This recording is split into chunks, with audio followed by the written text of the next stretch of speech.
Dieu. Et voilà, soyez joie comblés encore une fois ce matin pour l'opportunité que le Seigneur vous a donnée. Nous étions en studio depuis, mais j'ai comme l'impression, voilà, on a eu un peu de soucis, mais par la grâce de Dieu, voilà, le Seigneur va faire ce qu'il a fait. Donc, voilà, que le Seigneur vous bénisse, que les éclats des cieux soient sur vos vies, et que vos vies ne soient plus jamais la même chose.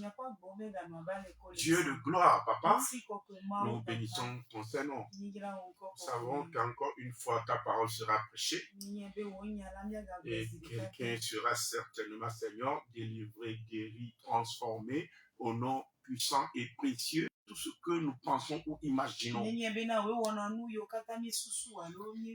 Nous ramenons tout esprit, Seigneur, à l'obéissance à Christ. Selon qu'il est écrit, qu'en ce nom, tout genou fléchit. Alléluia. L'identité a un pouvoir, alléluia, non mesurable sur notre réussite. Et sans, alléluia, connaître son identité ou bien sans maîtriser son identité, nous ne pourrons savoir à quoi s'en tenir dans la vie. Nous essaierons beaucoup, mais nous ne réussirons pas. Alléluia. Oh, en fait, quand nous parlons de l'identité, souvent quand on parle de l'identité, voilà, on parle de tout ce par lequel on peut identifier une personne au sein d'un groupe, au sein d'une famille, au sein d'une société.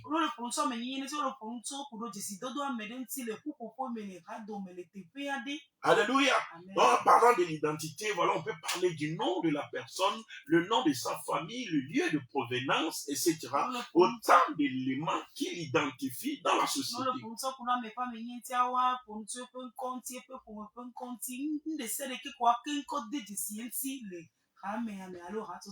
Alléluia. Et bien, l'identité a sa volet spirituel. Et la volet spirituelle de l'identité, c'est ce que l'on est spirituellement. Alléluia. Nous ne sommes pas tous de la même nature sur le plan spirituel. Mais il y a différentes sortes de natures que nous avons. Alléluia. Et en parlant de nature,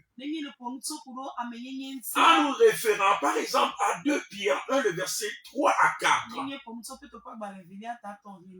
la Bible nous dit là que, exactement dans le verset 4e, que le Seigneur nous rend participants de sa nature divine.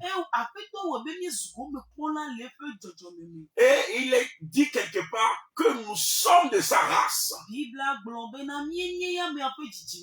Et dans le livre de Psaume 82, le verset 6, il dira, alléluia, vous êtes des fils de Dieu, vous êtes des dieux. Mais quand je veux parler de l'identité ici, alléluia, nous devons comprendre par l'identité notre être spirituellement, ce que nous sommes.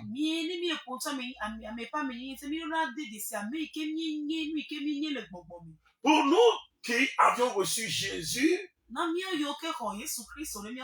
et en qui le Saint-Esprit a accompli parfaitement son œuvre. Alléluia. La Bible dit, en lui nous avons l'être. Et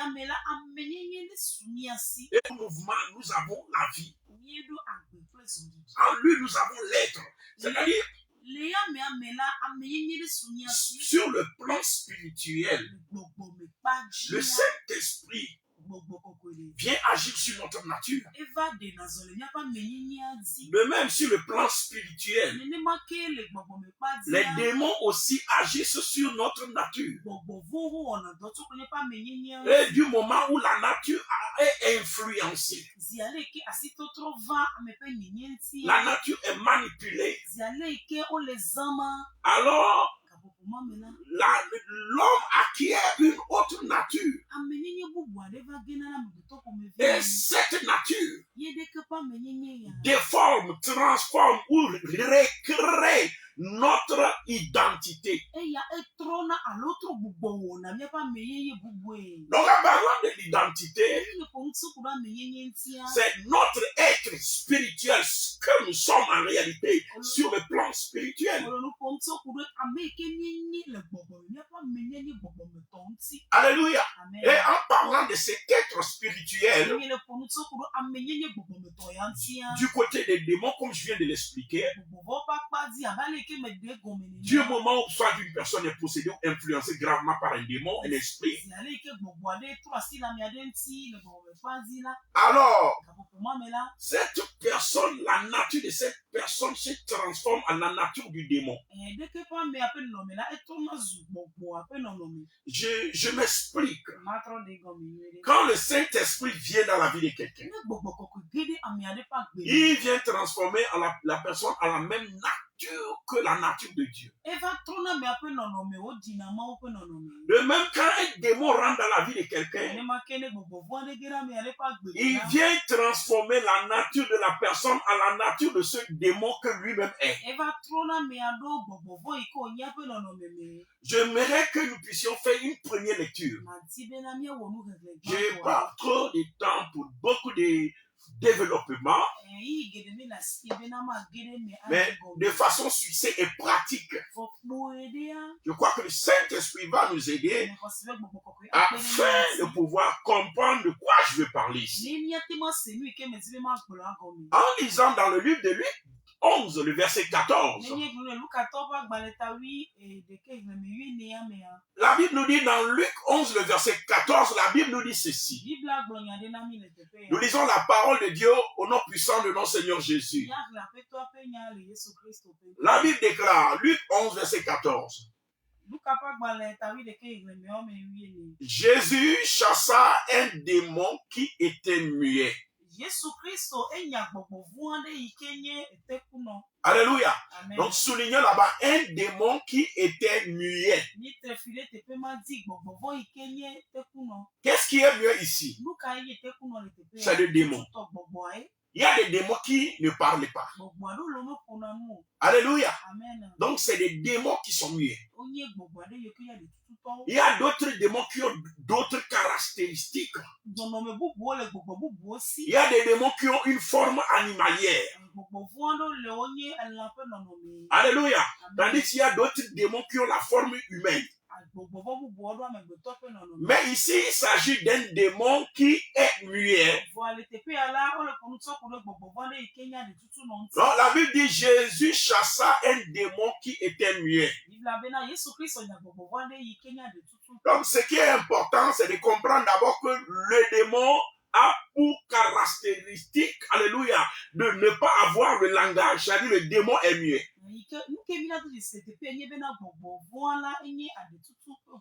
Nous continuons la lecture.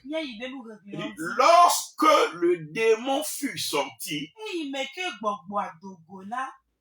le muet, le second muet ici c'est qui? C'est la personne possédée par le démon muet. Alléluia. Qu'est-ce que j'expliquais? Je dis, quand un démon rentre dans la vie de quelqu'un, il transforme la personne à la même image que lui-même. De même, quand le Saint-Esprit rentre en nous, il nous transforme à la même image que Dieu. Et la Bible nous dit qui nous rend participants de la nature divine. Les démons nous rendent participants de la nature démoniaque. Amen. Et le Saint-Esprit nous rend participants de la nature divine. Et si nous comprenons cela, ici, la Bible nous dit le démon est muet. Et celui qui est possédé par le démon, la personne ipso facto, est aussi muet. Pourquoi? Parce qu'il y a un démon qui contrôle sa nature. Parce qu'il y a un démon qui transforme sa nature à la nature démoniaque. Parce qu'il y a un démon muet en lui. Donc du moment où le démon l'a possédé, la personne a perdu la parole. Parce que le démon qui contrôle maintenant sa vie est muet.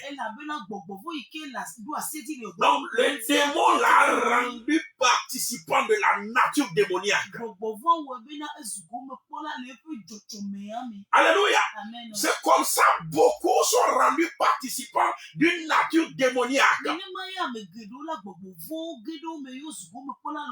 Et vous allez voir les gens dans la délivrance même se manifester comme des démons. Des gens qui réagissent comme, voilà, de toutes formes de réactions animalières.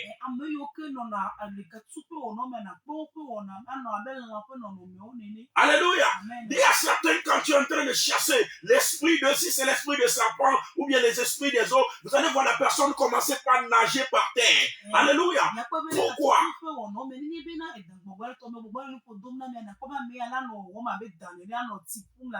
Pourquoi? Parce qu'en réalité, la personne a acquis la nature là spirituellement. Et ce n'est qu'une manifestation de la nature qui est dans la personne. Et ici, la Bible dit le démon est muet. Et Jésus chassa le démon. Et le démon fut sorti. Le muet alors parla. Et la foule fut dans l'admiration. En fait, le travail que Jésus avait à faire, c'est de chasser l'esprit qui a pris contrôle, alléluia, de la personnalité, de l'identité de la personne. Tant que le démon a donné à la personne l'identité démoniaque, quelle que soit la volonté qui est dans cette personne-là de parler, il fait tous les efforts, mais il ne peut plus ouvrir la bouche pour parler. Il y a certaines personnes qui avant marchaient très bien, qui marchaient très bien, mais suite à un acte de possession ou bien suite à un attaque démoniaque, vous allez voir que cette personne-là perd totalement sa mobilité. Malgré que c'est une personne qui marchait très bien, on l'amène à l'hôpital, on fait toutes les analyses, et les médecins disent que tout est normal. Mais la personne ne peut pas marcher. Mais la personne ne peut pas agir. La personne ne peut pas avancer. Parce qu'il y a un démon qui a pris contrôle de sa nature et qui lui inculque une autre nature. Qu'est-ce que je vais expliquer? Le thème de notre message ce matin, c'est le pouvoir de l'identité sur la réussite. Dans saisissant la nature de la personne, lorsque le démon saisit la nature de la personne et crée en elle une autre identité, du coup, la personne agit maintenant à l'image de l'esprit qui est en lui. Amen. Donc c'est d'abord notre première réalité. Amen. Donc je voudrais parler ici. Beaucoup ont reçu cette transformation-là en eux. En lisant dans le livre de Psaume 57, le verset 3 à 5. Psaume 57, le verset 3 à 5. La Bible nous dit ceci. Nous lisons ensemble la parole du Seigneur au nom de Jésus. La Bible dit, c'est le roi David qui parle ici. Il m'enverra du ciel le salut. Tandis que mon persécuteur se répand en outrage. Dieu enverra sa bonté et sa fidélité. Le verset 4, suivez bien. Mon âme est parmi des lions. Regardez, mon âme est parmi des lions. Je suis couché au milieu des gens qui vomissent la flamme. Au milieu, et pour bien préciser, au milieu d'hommes qui ont pour dans la lance et les flèches, et dont la langue est un glaive tranchant. Verset 5. Élève-toi sur les cieux, ô Dieu, que ta gloire soit sur toute la terre. Voyez les cris du service. Voyez les cris du roi David ici. David se trouve dans la guerre. Il se trouve dans la bataille. Mais au tréfonds de la bataille, dans ses révélations, David a compris que ce ne sont pas des êtres humains qui sont autour de lui. David a compris que ce n'est pas avec les êtres humains qu'il est en train de combattre. Mais il a compris que c'est des gens qui ont une autre identité. Sur le plan spirituel, c'est des lions, c'est des dragons, c'est des crocodiles, c'est des animaux bizarres, de toutes sortes et de tout genre. Au nom de Jésus-Christ de Nazareth, tout animal qui s'élève contre ta vie, toute nature démoniaque, toute identité démoniaque qui s'élève contre ta vie pour te combattre, je les déclare brisés dans le nom de Jésus. Que l'Éternel se lève dans le ciel et qu'il les confonde au nom de Jésus-Christ de Nazareth. Oh, dis-moi Amen. Donc, comme je suis en train de le dire ici, David a fait, alléluia, ces remarques-là, il dit mon âme. Quand il parle de âme, David ne parle pas de sa chair, il ne parle pas de son corps. Il est en train de parler sur le plan spirituel, ce qui a lieu dans le monde spirituel. Il dit, mon âme est parmi des lions. Alléluia. Je suis couché au milieu des gens qui vomissent la flamme. Alléluia. Et puis il dit au milieu d'hommes. Vous voyez, donc il combat avec des hommes, mais spirituellement, qui sont des lions. Quand il ouvre la bouche, le feu sort. Il y a certains qui sont des crocodiles, il y a d'autres qui sont des dragons.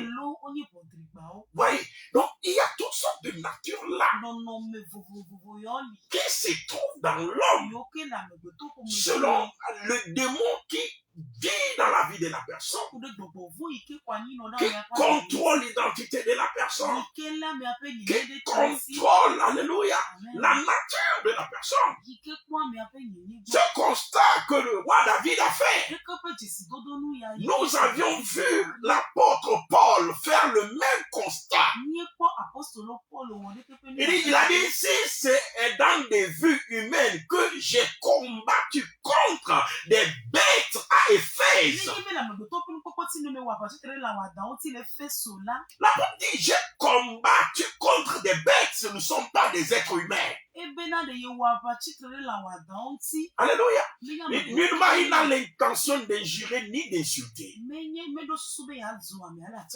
Et il n'emploie pas des qualificatifs de façon dérisoire, de façon disculpée ou bien à jeter le discrédit sur qui que ce soit.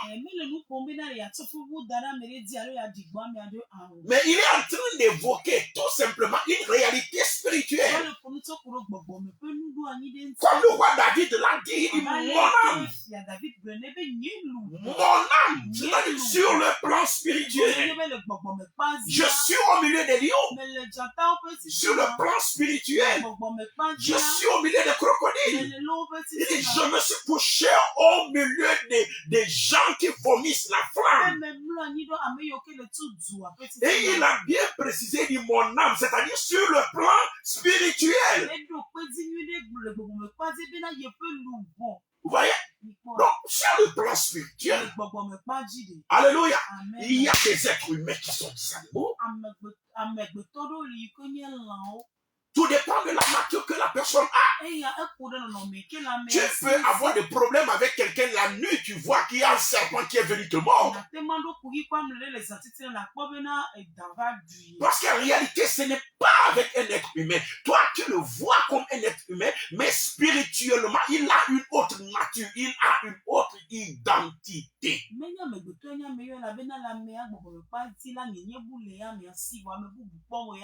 C'est ainsi que le Seigneur lui-même, alléluia, c'est ainsi que le Seigneur lui-même, par sa parole adressée à Ézéchiel, dans Ézéchiel 29, le verset 3, la Bible déclare, il dit parle, et tu diras, ainsi parle le Seigneur l'Éternel, voici, j'en veux à toi, Pharaon, j'en veux à toi, Pharaon, roi d'Égypte, grand crocodile, qui te couche au milieu de tes fleuves et qui dit, mon fleuve est à moi, c'est moi qui l'ai fait. Amen. Ici, le Seigneur, par une vision spirituelle des choses, appelle Pharaon. Ici, ce n'est plus un homme, ce n'est plus Paul, ce n'est plus David, ce n'est plus Daniel, mais Dieu lui-même appelle Pharaon, des grand crocodile, alléluia, qui te couche au milieu de tes fleuves et qui dit mon fleuve est à moi. Alléluia, qu'est-ce que je veux te dire? Écoute-moi bien. Quelle nature tu as reçue? Quelle nature qui est en toi? Pharaon, il est un grand crocodile. Sur le plan spirituel, c'est un crocodile. Alléluia. D'autres sont des lions. Alléluia. Quand un monsieur se lève de la maison, amen, du jour au lendemain, il vient te dire, désormais je suis lion. On m'appelle lion. Elle ne croit pas que c'est de l'amusement. C'est souvent suite à des alliances. C'est suite à des initiations. C'est suite à des pratiques occultes. Alléluia. L'être humain peut acquérir d'autres natures, d'autres identités en eux. Et l'identité que tu reçois maintenant a un pouvoir, alléluia, indestructible sur ta réussite, tes actes, ton succès, etc. Et si quelqu'un veut réussir, il doit pouvoir se débarrasser de son identité si l'identité là n'est pas bonne. J'ai l'habitude de dire à quelqu'un, est-ce que tu as une fois vu le serpent conduire le vélo? Est-ce que tu as une fois vu le serpent conduire le vélo? C'est-à-dire, le serpent ne peut faire que ce qui est réservé à sa nature. Sa nature dicte des lois. Sa nature a des limites. Sa nature a son domaine de réussite. Donc, si vous disiez à un serpent de conduire le vélo, alléluia, c'est pour l'envoyer à l'abattoir. De même, la nature qui est en toi, si la nature là n'est pas appropriée à la réussite, à l'avancement, alléluia, à rester dans un foyer, à avancer, tu ne pourras rien faire. Tu ne pourras pas réussir. Vous savez, Paul, il a dit quelque chose. Il dit, lui, il trouve en lui des lois qui sont contraires à la loi de son entendement. C'est-à-dire, notre nature émet des lois. Émet des lois. Ça a des limites. Alléluia. Ça a des limites. Amen. Quand tu as la nature d'un chien, le chien a des limites.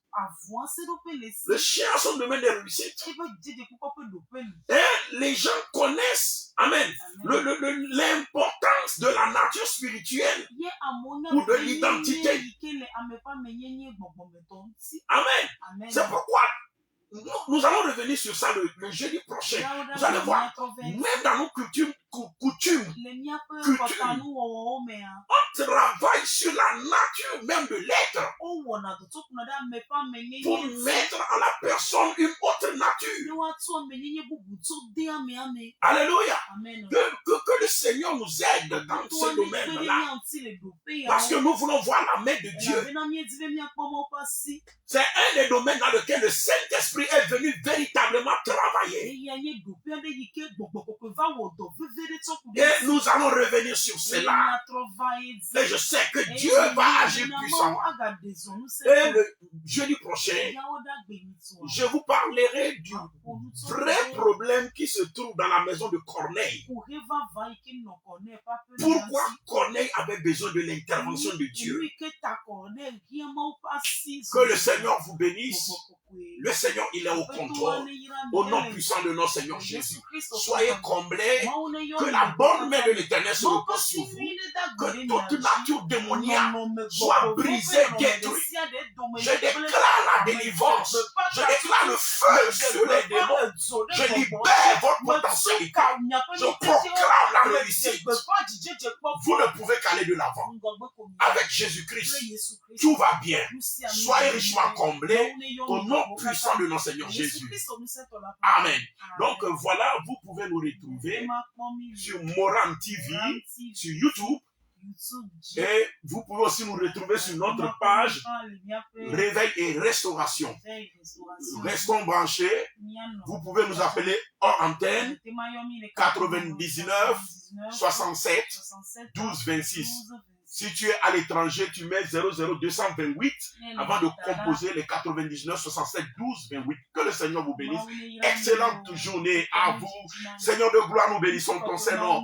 Merci parce que tu as visité ton peuple. Merci parce que tu as accompli tes œuvres au nom de Jésus. Amen. Shalom. Bye bye.